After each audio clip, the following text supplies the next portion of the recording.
वो डीपीआर जो थी वो 3 करोड़ रुपए की थी। कितनी थी? 3 करोड़ रुपए की। मगर हम लोगों ने अपनी नालियों को नहीं छोड़ा। हुआ कि हमने अपने बाजार को मतलब कि ठीक करने नहीं दिया। उस शशि गुप्ता जी का कोई, मैं कह सकता हूं कि उसमें कसर नहीं था, और 3 करोड़ रुपए का काम था वो 98 लाख में खत्म हो गया, और 2 करोड़ 2 लाख रुपया।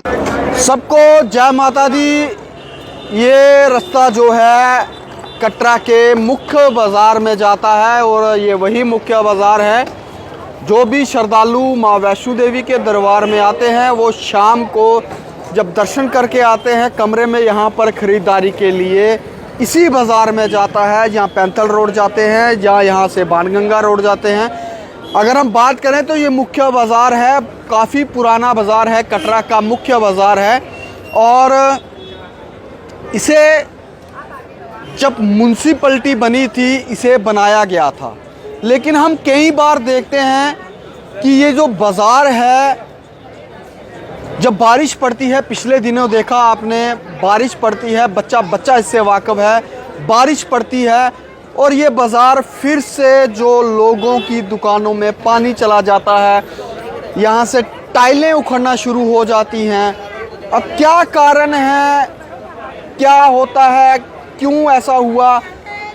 जब विधायक बलदेव राज शर्मा जी से हमने ये सवाल पूछा तो उन्होंने कहा कि विधायक बलदेव राज शर्मा जी ने कहा कि मैंने बाज़ार की डीपीआर देखी है, 3 करोड़ की लागत से ये बाज़ार बनना था।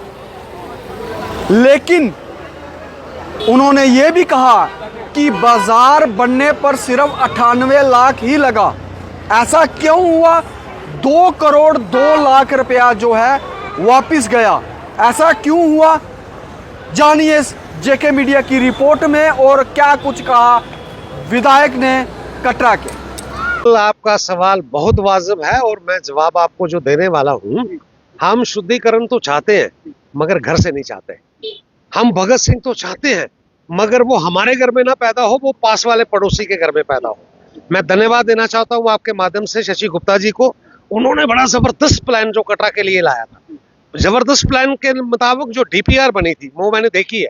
उस डीपीआर में कटरा का बाजार को ठीक तरीके से बनने का मतलब ये था कि मुझे अपनी नाली खाली करनी है। बनने का मतलब ये था कि उस प्लान में ये था कि कटरा के जो बाजार है, बस स्टैंड से लेके ऊपर तक, उसमें जितनी भी हमारी यूटिलिटी है, यूटिलिटी का मतलब ये होगा कि हमारी जितनी पानी की, बिजली की तारें हैं, चाहे यूटिलिटी में पानी आता है, वो सारे का सारा शाफ्ट के जरिए अंडरग्राउंड होना था।